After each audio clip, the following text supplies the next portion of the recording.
lawyer and a financial advisor walk into a bar. Oh, and then what happens, Dave?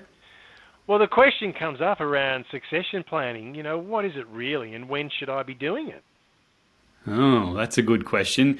I'm scared of this question. I think I don't know what it is, and I know that I probably should be doing it now. Is that the answer? And I haven't. Well, you know, I suppose that is, you know, let me put my legal hat on that sort of says, well, it depends. You know, I love the way they give you an answer with another question. Well, you know, yeah, like and then they charge you for the answer. Yeah. And then they give you an answer, and then there's another sort of 25 questions that come out after that.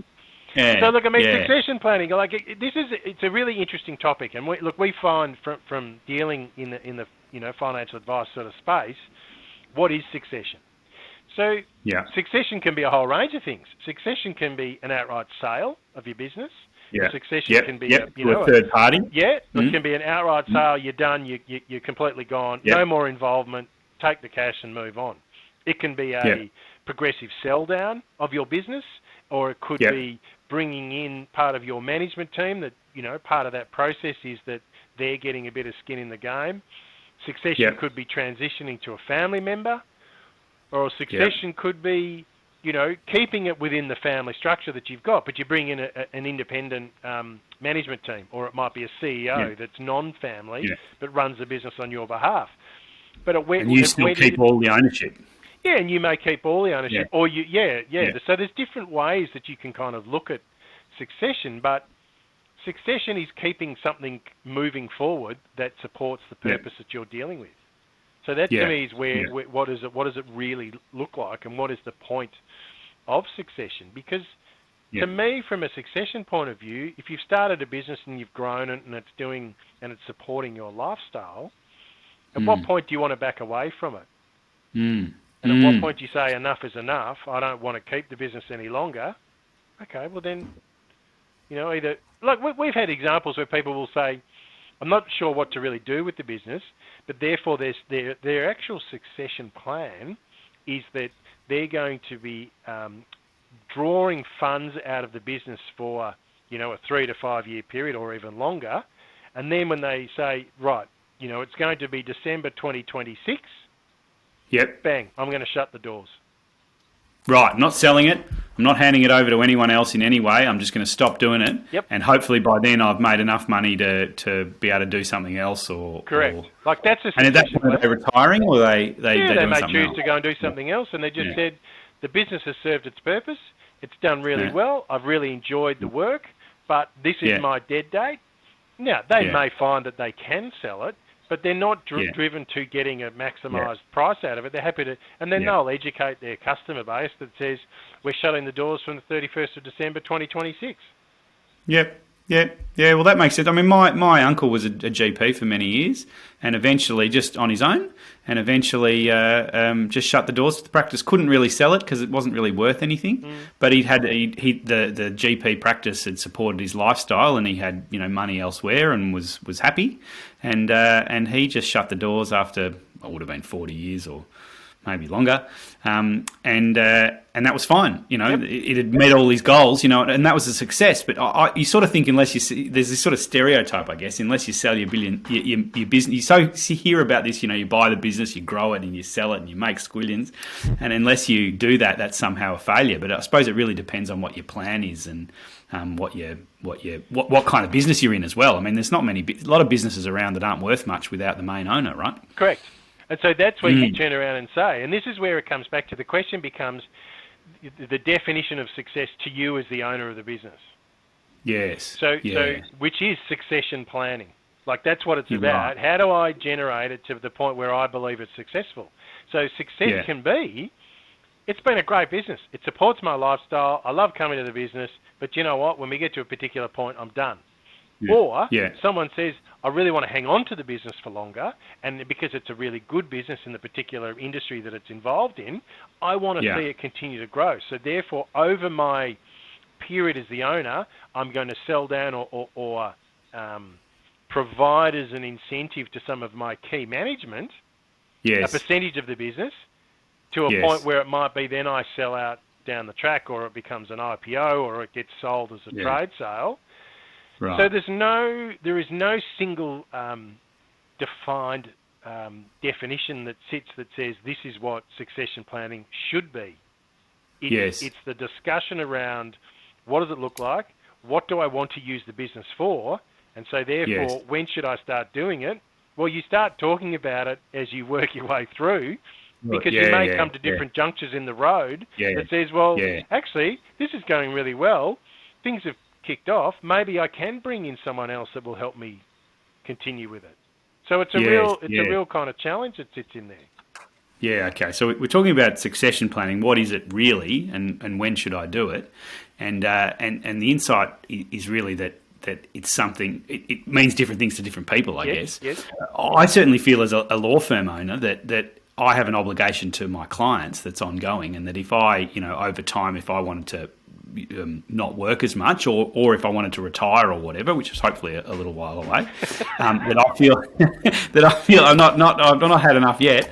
That I feel obliged to make sure the business continues to continue to service them. Now, I mean, some of those probably people they'll be retiring too by the time I'm retiring, so that'll be okay. But they'll have people taking over their businesses, and I'd like the idea of the business continue to serve them, so they're not left high and dry. But that said, I don't think the business is worth squillions on its own. As a law firm, it's quite related to me personally. Yep. And so I'd be happy enough to pass it on to the team over time for very little value. I probably shouldn't be telling them that publicly, but hopefully they're not listening to this one. I'd be happy to hand it over for nothing virtually. Yes, but that's where you may do a merge into another business where you introduce it, and so therefore you can then cut back from 6 days a week back to sort of 4 days a week down to, do you know what I mean? And that might be over a 2 or 3 year period for you to transition through. So you've assisted in transitioning your existing client base over to a new firm, but you're still around. And so again, it comes back to what's really important to you as an individual in the way that you want the business to come to, which is your succession plan. Yeah, we certainly see a lot of our clients they do sell their businesses. They run them for 3 years, 5 years, 20 years, and they do sell them, but the sale isn't the main. Like, they've basically made their money on the way through running the business, and they sell it for often they're manufacturing, logistics, construction type businesses. So there's value in them, but they don't sell them for squillions. They sell them for $1 million or even up to $10 million maybe, but they're not selling them for $100 million, and so they're not. And hopefully they've developed assets on the way through, so that money just tops up their super or whatever, and off they go. Yep. Business continues. Maybe their kids have an interest, maybe they don't, and they do okay from the sale, but it's not it's not this kind of stuff you hear about on the IPO that makes you go to become a $100 million overnight. Yeah, that just doesn't seem to happen. But also, that's pretty common. But that also then comes back to, so someone may start a business and it's purely as a in their own name. Yeah. Business starts to work really well, but then it might be, well, would be better to have the business within a company or into a family trust structure. Oh, yeah. So this is when we talk about succession planning. When should I be doing it? Well, this is where it works back to, because then it becomes tying in with the lawyer and the accountant. How do you then maximise the value from it? And it may be better to move from one entity to the next entity, because that's the way it's best to deal with it. So yes, there may be some tax implications along the way, but you're trying to maximise that on the way through. So that's where also those other discussions come around. As your business grows, there is a reason to change entity structure as well, which is a form of succession planning. Right, yes, well, that's true. I mean, I think if you're running any serious business as a sole trader, you're mad. Yes. I think it's all right to run a bit of a hobby on the weekends as a sole trader, no problem. But if you're doing anything there's normally serious liability that attaches, and there's serious serious risks around being a sole trader, and the costs of setting up a company are pretty small. And I always say to people, if you're worried about the cost of setting up a company, then probably starting a new business isn't for you. The right thing for you. Yeah. That's fine if that's your worry. But setting up a company costs you $1,500 or something. So I think you'd be mad to do it as a sole trader. But then a company structure or a trust structure can have all sorts of positive tax implications, both on the way through and when you sell, which you certainly should be aware of. And I think that can make a big difference to the capital gains tax or the other taxes you pay when you sell your business. So again, when we talk about succession planning, that is part of a succession planning discussion. Because you're evolving the business, it's proof of concept, then it's got bigger than what you potentially sometimes anticipated it to be. So therefore, it's like, well, actually, if I'm going to transition this and I want to shuffle a few things around, or I want to bring in some external investors, you might need to change the way that the structure's set up. But succession, again, it comes back to what's the purpose of what you want to achieve and why are you doing it? And there is no right or wrong answer. It kind of comes back to where you want to sort of deal with it, and that's where I just think it's quite interesting for a lot of people. Yeah, so we're talking about succession planning and what is it really, and when should I be doing it? That's all. So it's something that that evolves. Is that right? So you might do a succession plan when you might have a succession plan when you're 30, and then when you're 40, you might revisit it, and life's changed. You've got kids have come along, or whatever's happened. The kids are out of school or whatever, and you might say, actually, I think I want to do this forever, or whatever it is. I always thought, retiring sounds good, and I spoke to my dad about it, and he said, and he was of retirement age, and he said, you don't want to retire, just keep working as long as you can. Yeah. I mean, if you enjoy what you do, what else would you do? I'm someone who doesn't have a whole lot of hobbies. If I wasn't working, I'm not sure what I'd do.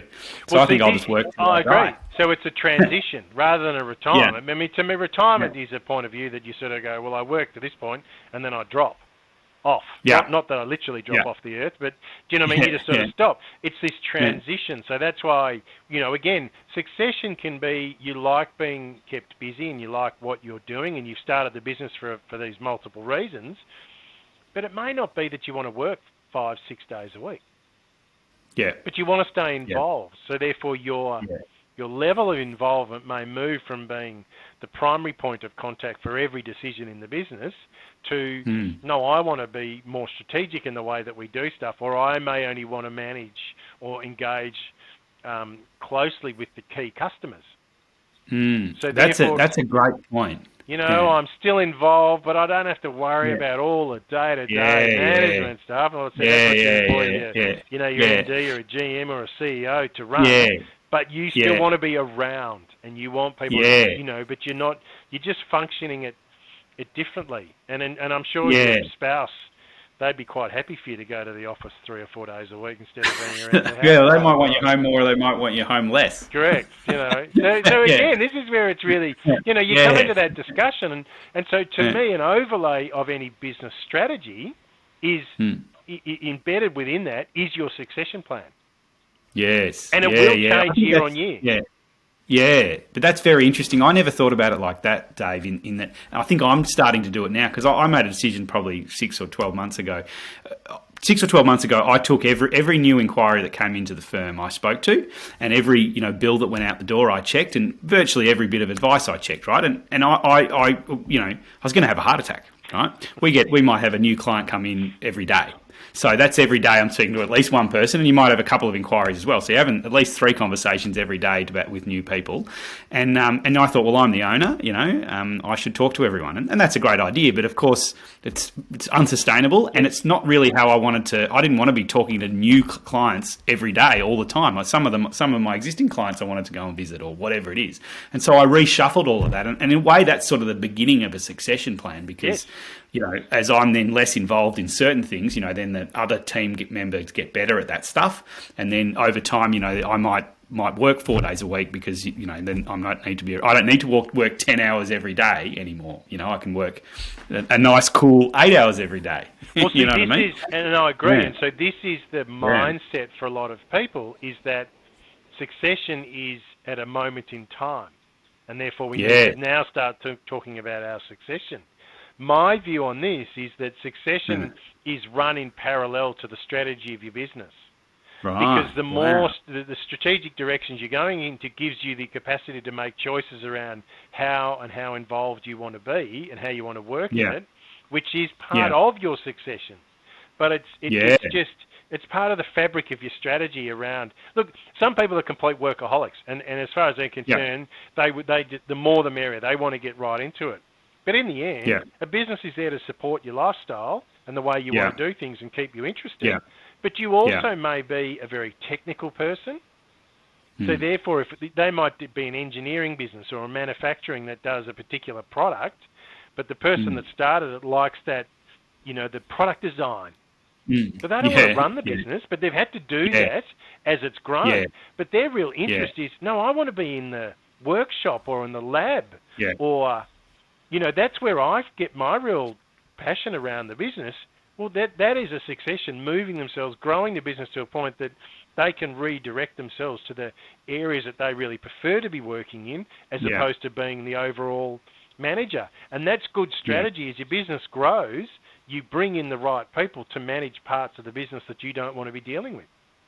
Yeah. Oh, that's very insightful, I reckon. So we're talking about succession planning, what it really is, and when should I do it. And I certainly found that a lot of my clients, a lot of small business people, they start off wanting to, say, do this strategic stuff or maybe they want to be on the tools, whatever it is that they love doing.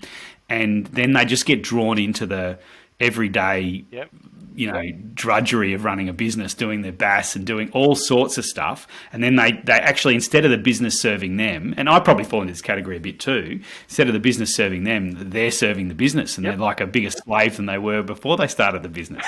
and they sort of don't really see the way out of it, And you think, well, hang on, is my job mainly to help clients and help my team so that they're all happy, or is the business supposed to make me happy? And there's sometimes you need to really, as part of a broader succession planning piece, need to have a view about, well, what is it that you like doing and you don't like doing, and what do you want to spend your time on? Because you don't have that long on this earth. You don't want to be wasting it doing stuff you hate, and probably that you're not any good at. Correct. Which then comes back to the succession planning is embedded within the strategy and the direction you want to go in the business. So it's not a moment that says, oh, bang, we need to do this. That's what I thought it was. Evolve. Yeah. And this is the real I thought you sit down.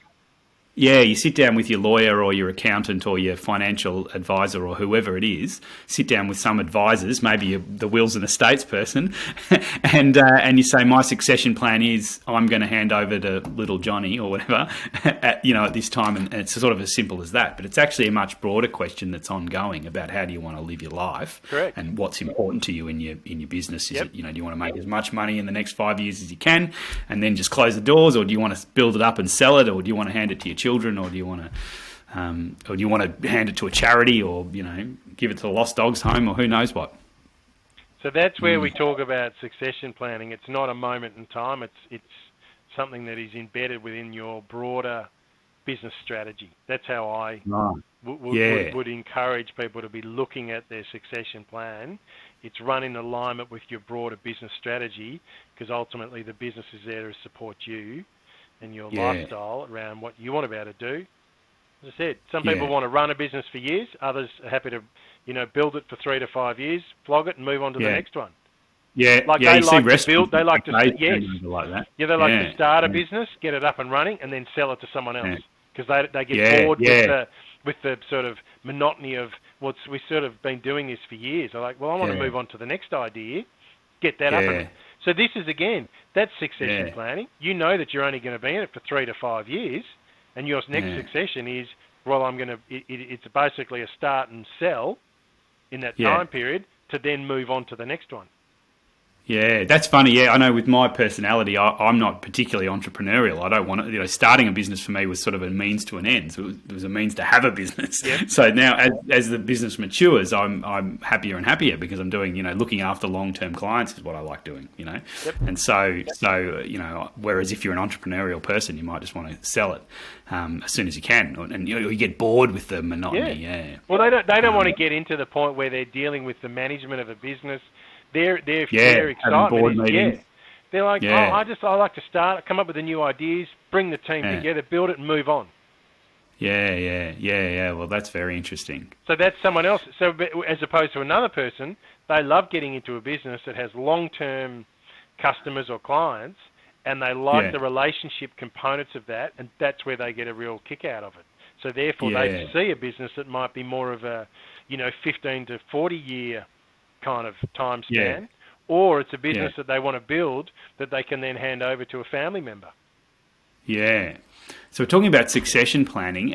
One question I have for you, Dave, is if you were somebody who'd never thought about succession, they'd started a business for whatever reason and just been chugging along for years, which I think, about 70% of people out there probably fall in that category of business owners.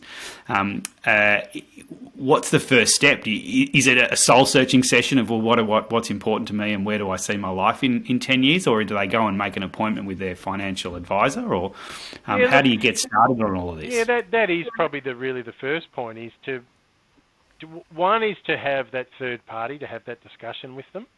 Yeah, someone independent. Yeah, whether that be the accountant or the financial advisor or even their lawyer. It's like, well, okay, what is the end game? And being clear about that. Like, it's not, for some people, they've said, I've never really thought about it. Well, there is always I think they haven't. There's always a point that you have to come to the end. Like, there is a stage where you've got to deal with it. So therefore, maximise that along the way. But by articulating it and having these discussions, and this is what we find, is that when we ask people some of these questions, one, they've never thought about it, but two, they've never verbalised it to either to their spouse or to their other directors, that that's what they're looking to try and achieve. So by verbalising it and putting it out there and it all being articulated, it means, great, now I've got some clarity. But it also can sometimes help you make some decisions, because you can sometimes be at a fork in the road and I'm not sure whether I should go left or whether I should go right. Yeah. But by talking about where you want to go, it may also bring, if you've got owners and business partners, where the business may be better to split. Yes, that's right. One business owner takes over. Yeah, maybe one person's entrepreneurial and the other person's not. So the entrepreneurial one can go do something else. Correct. And the one who likes the boring stuff can just keep running the business or whatever. But it doesn't need to be. There doesn't need to be any animosity between the two partners. Yeah. It's just we've got to the point where it's like, well, you know what? I want to go and do something different. Okay, but I really like the business and I see where. Okay, so let's work out a deal. So but that might take you 2 years to get a result out of that. Yes. But by articulating it and having these ongoing discussions, it means that you're not just, well, we're just trying to keep up with running the business. Yeah, but that's what I see all the time. People are just bogged down in the day-to-day answering their emails. And again, I'm probably in that category. I'm speaking from experience. You're just answering your emails. You can hardly think, about the end of the day or the next week, let alone, what you want to do in 20 years. But if you don't, you end up just running on the mouse wheel. And then where do you end up? And you're not sure. It's a sort of Alice in Wonderland question. That you.